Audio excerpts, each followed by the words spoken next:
누가복음 3장 1절부터 20절에 예수 사역을 예비한 요한에 대해서 함께 말씀을 나누도록 하겠습니다.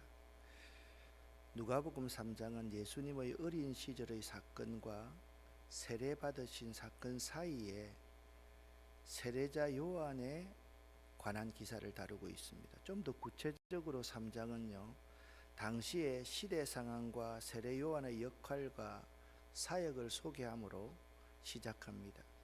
예수님 당시의 이스라엘은 400년 이상 하나님의 말씀이 없었던 때입니다.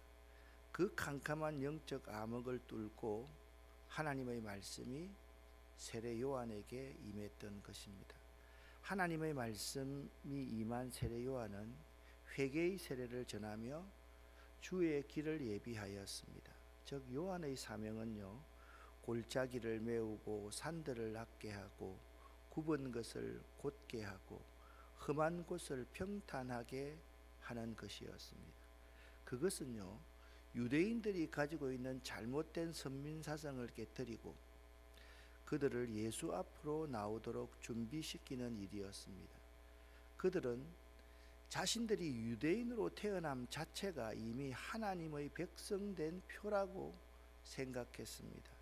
그래서 그들은 하나님께서 당연히 자신들에게 복 주시기에 자신들을 돌아보는 일만 생각하였지, 자신들이 회개하고 구원을 받아야 하는 대상이라는 것은 전혀 생각지 않았던 것입니다. 바로 그러한 사역을 위해서 세례 요한이 등장을 합니다. 여러분과 함께 말씀을 나누면서 누가는요, 작가이면서 의사라고 말씀을 드렸습니다. 누가가 전하는 복음의 대상은 헬라인, 이방인들이기 때문에 누가는 특별히 세속의 역사와 기독교 복음의 역사, 예수의 역사를 적절하게 잘 조화시키고 있습니다. 오늘도 마찬가지입니다. 1절과 2절 말씀을 이렇게 보시면 이렇게 말씀하고 있습니다. 디베르 황제가 다스린 지 15년째 되던 해에 본디오 빌라도가 유대의 총독이 되었고요, 헤롯이 갈릴리의 분봉왕이 되었고요, 또한 그의 동생 빌립은 이두레와 드라고니 지방의 분봉왕이 되었고요, 루사니아는 아빌레네의 분봉왕이었습니다. 루사니아가 누구인지, 아빌레네가 어느 지역인지에 대하여서는 성경학자들의 의견이 분분합니다. 여러분, 갈릴리 저 위쪽을 말할 때 아빌레네다 그렇게 지역을 지칭하는 듯 합니다. 특별히 이 루사니아라는 사람은요, 이런 사람일 것으로 추정합니다. 분봉왕으로 다스렸던 메네우스의 아들인 프톨레메의 아들이라 그렇게 추측을 합니다. 그 중요한 것은 루사니아가 누구인지에 대해서는 그렇게 중요한 것이 아니다 라고 생각하시면 되겠습니다. 특별히 여러분 이 아래를 보시면요, 여기가 갈릴리 호수가 있고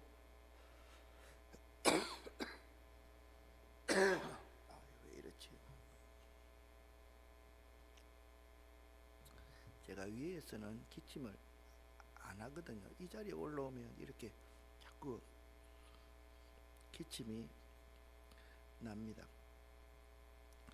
이 갈릴리와 요단강과 여기가 사해가 있는데요, 여러분 이런 지역으로 나눌 수가 있습니다. 유대의 분봉왕은 본디오 빌라도였고, 이 갈릴리 지역에는 헤롯이, 분봉왕 헤롯이 다스렸고, 이두레와 드라고니 지방은 헤롯의 동생 빌립이 다스렸다. 여러분 이 부분은 잘 한번 보시기를 바랍니다. 2절입니다. 안나스와 가야바가 대제사장으로 있을 때 이 안나스와 가야바가 대제사장으로 있었던 것은 바로 이 갈릴리 지방에서 헤롯이 다스리고 있는 갈릴리 분봉왕 헤롯과 함께 여기 안나스와 가야바가 대제사장으로 있습니다. 안나스는 유대 속주의 공식적인 첫 번째 대제사장입니다. 복음서는요, 폰티우스 필라투스 앞에 예수가 연행되기 전에 안나스와 가야바에게 먼저 끌려갔다라고 그렇게 하는데, 이 첫 번째 대제사장의 사위였던 자가 누구냐 하면 가야파였습니다. 그러니까 안나스의 사위가 가야파였는데, 이 사람은 사두개인이었습니다. 본명이 요셉인데 이 가야바는 별명입니다.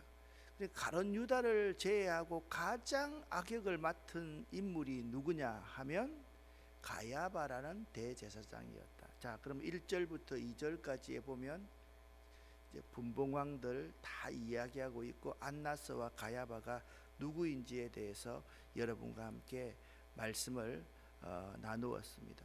자, 1절부터 2절을 여러분과 제가 다시 한번 읽어보도록 하겠습니다. 디베르 황제가 다스린 지 15년째 되던 해에 본디오 빌라도가 유대의 총독이 되었고, 헤롯이 갈릴리의 분봉왕이었다.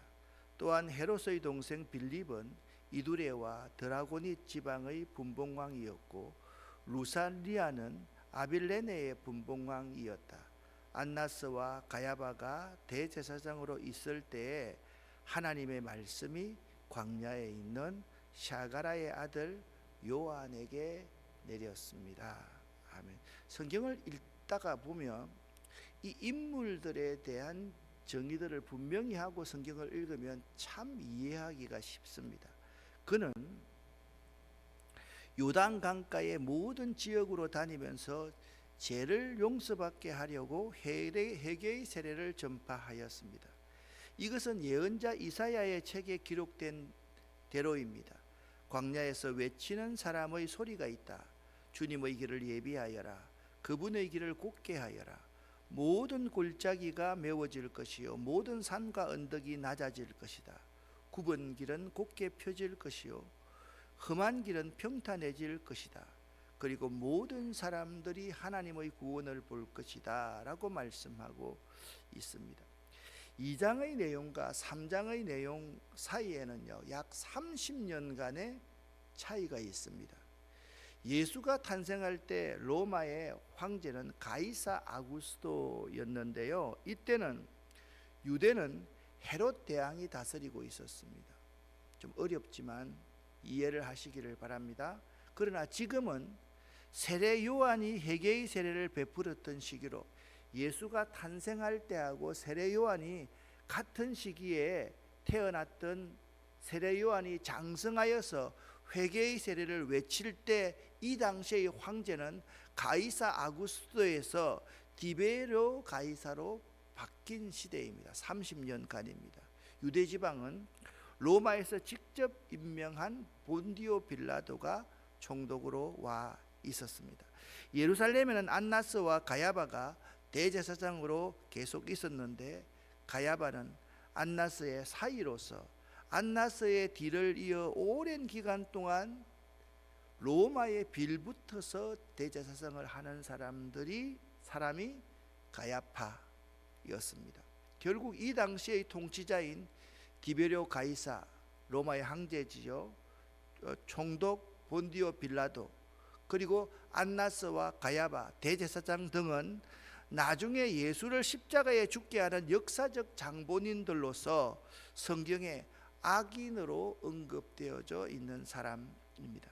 요한이 베푸는 세례는 죄 사함을 얻게 하는 세례였는데, 장차 예수 그리스도를 통하여서 죄 사함을 얻게 하는 회개의 표시로서 의미가 있었습니다. 요한의 이러한 사역은 메시아이신 예수님을 맞이하는 준비로서 유대인들에게 베푸는 사전 의식이었던 것입니다. 누가는 3장 4절부터 6절을 이사야 40장 3절부터 5절을 인용함으로써 세례 요한의 사역이 예언된 사역임을 밝혀주고 있습니다. 그런데 누가는 이사야 선지자의 40장 3절부터 5절까지의 예언을요 보다 더 길게 인용하면서 요한의 사역을 통해서 예비되어 있는 예수 그리스도로 말미암아 모든 육체가 구원을 얻게 될 것이다 라고 선언하고 있습니다. 누가의 관심은요 모든 육체가 예수 그리스도로 말미암아 구원을 얻게 될 것이다 라는 선언을 누가가 하고 있다라는 것입니다. 그런데 이러한 세례 요한의 광야에서 외치는 자의 소리는요, 세례 요한이 광야에서 회개하라 라고 외쳤지 않습니까? 그것은요 점점 널리 더 깊게 퍼져감에 따라서 이상하게 그 소리가 사그라져 갑니다. 이것을 요한 자신은 사명이라고 여깁니다. 그래서 요한은요 자기의 소리가 커지면 커질수록 예수를 위해서 자기는 자꾸 죽어져 가는 소리를 하고, 소리는 근데 자신의 소리가 점점 더 사그라져 갑니다. 그래서 그는 그 제자들에게 이렇게 가르칩니다. 그분은 흥하여야 하겠고 나는 쇠하여야 하리라 라고 가르쳤습니다. 오늘날 복음을 전하는 모든 자들도 요한과 같은 사명을 가져야만 할 것입니다. 세례 요한처럼 다만 복음을 힘껏 전하는 것으로 자신의 사명을 마치고 모든 영광과 존귀는 우리 주님이 받으실 수 있도록 하는 올곧고 바른 믿음의 자세를 가질 수 있어야만 합니다. 이것은 목회자만 적용되는 것이 아닙니다. 우리 모두에게 똑같이 적용됩니다. 올곧고 바른 믿음이라는 것이 무엇이냐? 나에게 주신 달란트로 나에게 주신 모든 것으로 복음을 힘껏 전하고, 힘껏 전하면 전할수록 나를 자꾸 사그러뜨려야 됩니다. 그리고 예수의 복음이 부풀러 오르게 하는 그 사역이 우리들의 사역일 수 있어야 된다라는 점입니다. 밀려오는 무리들을 향한 요한의 외침은 독사의 자식들아 였습니다. 7절 말씀 같이 한번 읽어보겠습니다. 요한은 자기에게 세례를 받으려고 온 많은 사람들에게 말했습니다. 너희 독사의 자식들아, 누가 너희에게 다가오는 하나님의 진노를 피하라고 경고해 주었느냐. 아멘. 여기 쉬운 성경으로 읽었는데요, 개역 성경에 보면 여기 장차올이라는 단어를 사용하고 있습니다. 이것은 마태복음 3장 7절에서 임박한으로 번역하고 있습니다. 이 단어는 장차 반드시 이루어질 어떤 일이 잠시 지체된 상태를 의미할 때 사용되는 헬라어가 멜루세스라는 단어입니다. 그러므로 장차 올 진노라는 말은 세례 요한이 전파하는 메시아이신 예수를 받아들이지 않는 자들에게는 하나님의 백성이 되는 축복이 이르지 못하는 불행을 맞이한다라고 말씀하고 있다라는 것입니다.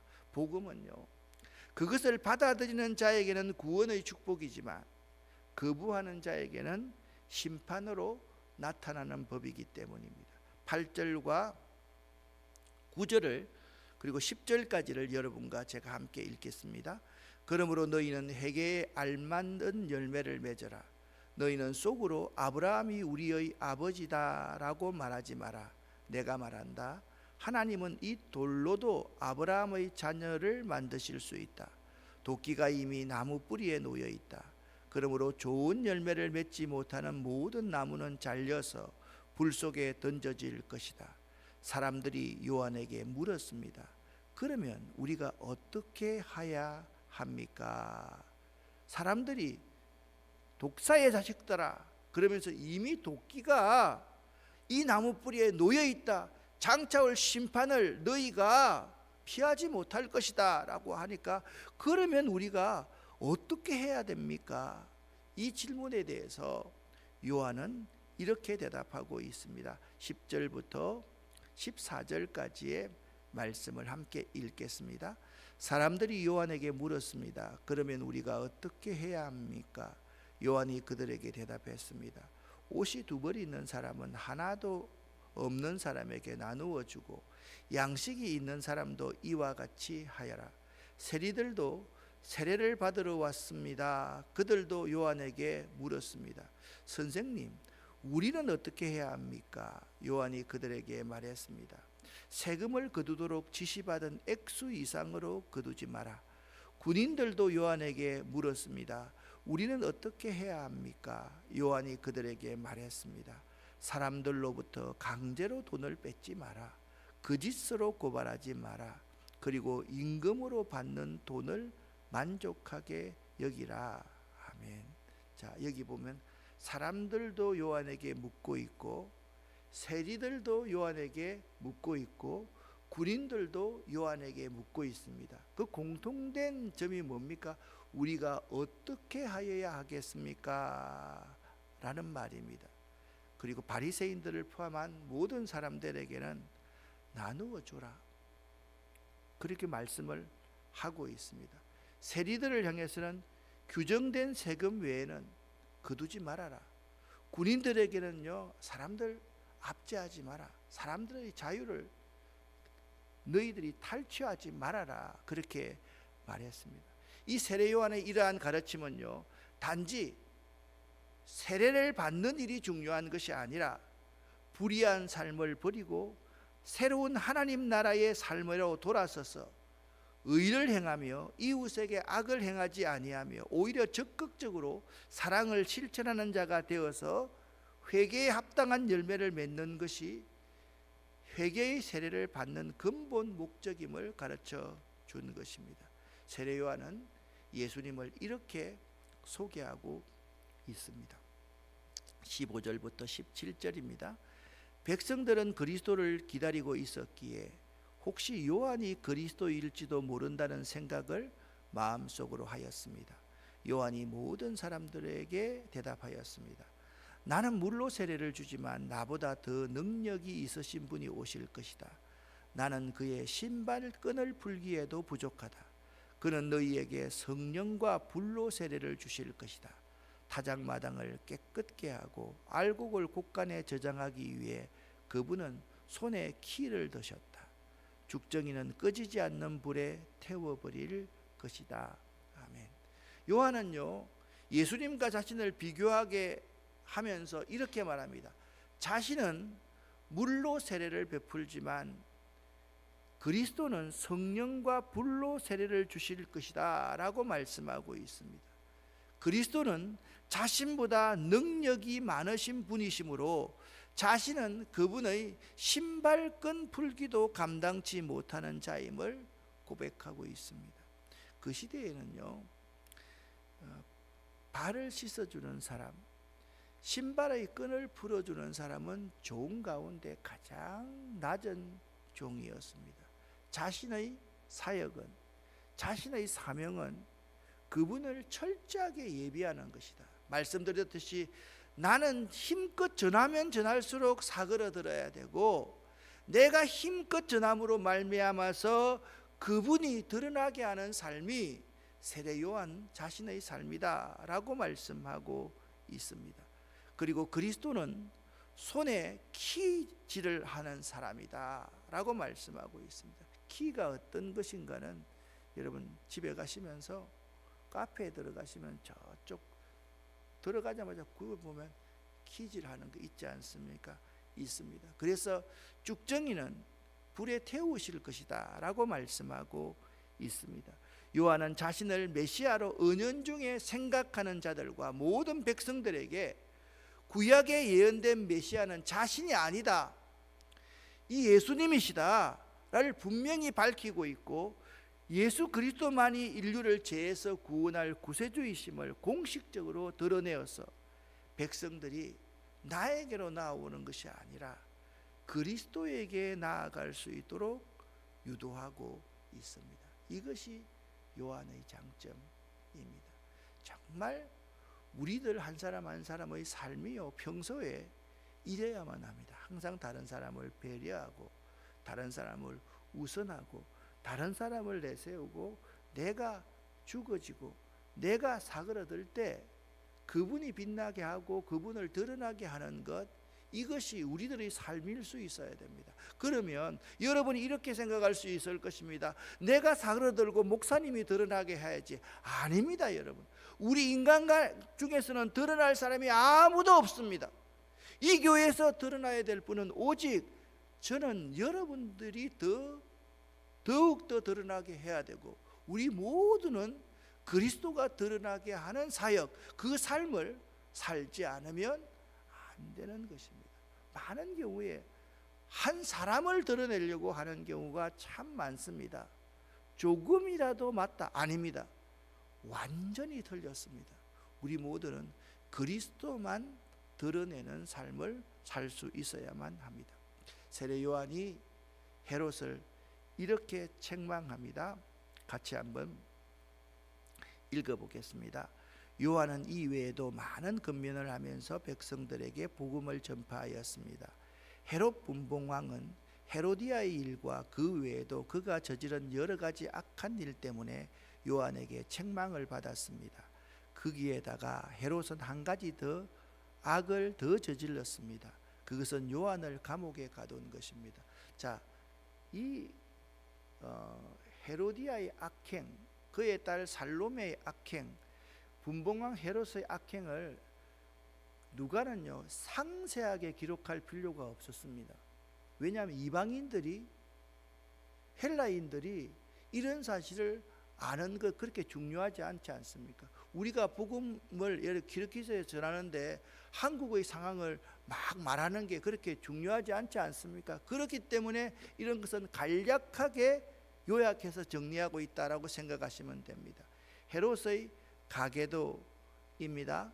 똑같은 헤롯의 가계도입니다. 이것은 여러분들이 곰곰이 다시 성경을 읽을 때 참조하라고 도표를 3개나 이렇게 만들어 두었습니다. 헤롯에게는요 거의 10명 이상의 아내가 있었습니다. 첫째 부인과 둘째 부인에게서 난 사람이 아리스토블로스인데, 아리스토블로스의 딸이 헤로디아입니다.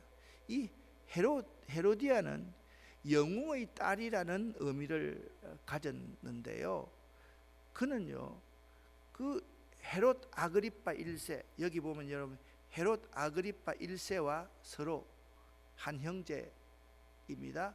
그런데 그가 있잖아요, 그의 숙부가 결혼을 합니다.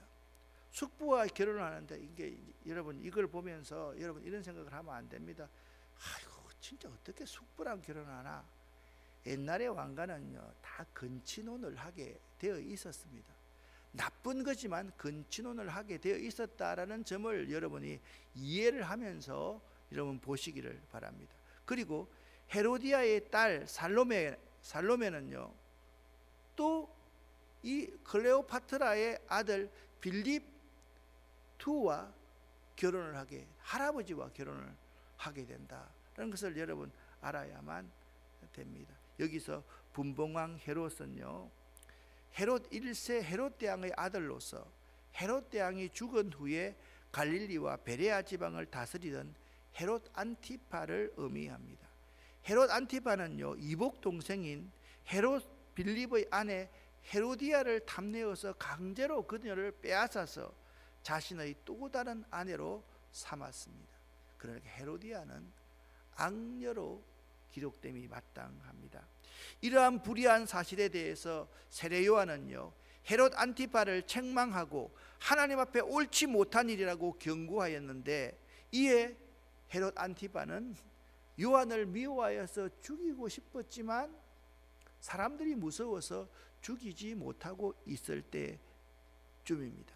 결국 헤롯 안티파가 범한 악은 동생의 아내를 빼앗은 일이고, 지금 누가복음에서 말하고 있는 것입니다. 그 위에 한 가지 더 악을 범했다는 것은 자신의 불의를 책망하는 세례 요한의 지적에 대해서 회개하지 않고 오히려 세례 요한을 감옥에 가두고 결국은 헤로디아의 흉계에 말려서 요한을 죽이도록 명령한 사실을 말을 하고 있습니다. 이 작품은요 기스타브 모로의 유령, 환영이라는 작품입니다. 아리따운 아가씨가, 이 살로메가 이렇게 손가락질을 하면서 세례 요한의 모가지를 주시오. 이것이 바로 유령이라는, 이 에버리션이라는 단어는 바로 유령이라는 단어거든요. 환영, 도깨비라는 의미의 작품입니다. 사랑하는 여러분, 여기 세례 요한의 목을 쟁반에 들고 있는 살로메의 그림입니다. 살로메는 빨간 외투를 입은 여자의 얼굴을 자세하게 한번 보십시오. 피할 수 없는 죽음에 대한 이 그림의 작가, 이탈리아 작가 카라바조의 고뇌를 잘 담고 있습니다. 제가 설교를 준비하면서 살로메 그리고 헤로디아, 이 여인을 우리는 굉장히 사악하게만 묘사하고 있는데, 이 티치아노 바첼리오의 이 살로메의 모습을 보면 너무나도 선한 마리아와 같은 모습을 가지고 있습니다. 제가 한번 생각을 해봤습니다. 어떻게 보면 살로메는 우리 가운데 악녀의 모습이 아니라 평범하게 생긴 한 미녀의 모습으로 가장하면서 예수 그리스도를 방해하고 있는 모습이 아닐까라는 생각을 해보았습니다. 사랑하는 여러분, 다윗을 한번 보시기를 바랍니다. 자신의 잘못에 대하여 하나님의 말씀으로 책망을 받을 때 망설이거나 변명하지 않고 즉시 회개하는 것, 이것이 다윗의 모습입니다. 여러분, 변명하지 않고 즉시 회개하는 것이 진정한 용기이고 의로움입니다. 이러한 행위가 자신의 영혼을 살리는 삶의 결단인데, 헤롯 그리고 헤로디아, 살로메, 그 시대 안나스와 가야바, 이런 사람들은 회개할 줄 모르는 흉악한 악인이었다. 여러분과 저의 모습에서 잘못을 하나도 하지 않을 수가 없습니다. 여러분, 다 잘못할 수밖에 없는 존재입니다. 잘못했을 때 여러분과 제가 하나님의 말씀을 듣고 뉘우치고 회개하고 잘못을 고백하느냐 고백하지 않느냐가 이 살로메의 악한 얼굴과 가장하고 있는, 가면을 쓰고 있는 살로메의 선한 얼굴의 차이다라는 사실을 꼭 기억할 수 있기를 예수 이름으로 간절히 축원합니다. 기도하겠습니다. 살아계신 하나님 아버지여, 우리들의 모습이 세례 요한처럼 힘껏 복음을 전하면서 내 소리를 점점 더 줄이고 사그라들게 하고, 그는 흥하여야 하겠고 나는 쇠하여야 하리니, 그 고백을 하는 저희들이 되기를 원합니다. 우리 모습에 헤로디아와 같은 모습, 헤롯과 같은 모습, 살로메와 같은 모습이 없는지 이 시간 다시 회개할 수 있기를 원합니다. 가면을 쓰고 거룩한 척하고 신앙생활 하지만 실제로 가면 뒤에 그러한 모습이 악녀와 악령의 모습, 환영의 모습은 아닌지, 우리가 성령으로 거듭난 사람인지를 다시 한번 생각해 보는 이 새벽 될 수 있도록 도와주시옵소서. 하나님, 오늘 새벽 기도하는 우리의 기도를 들어 응답하여 주시옵소서. 예수 그리스도 이름으로 축복하옵고 간절히 기도 올립니다. 아멘.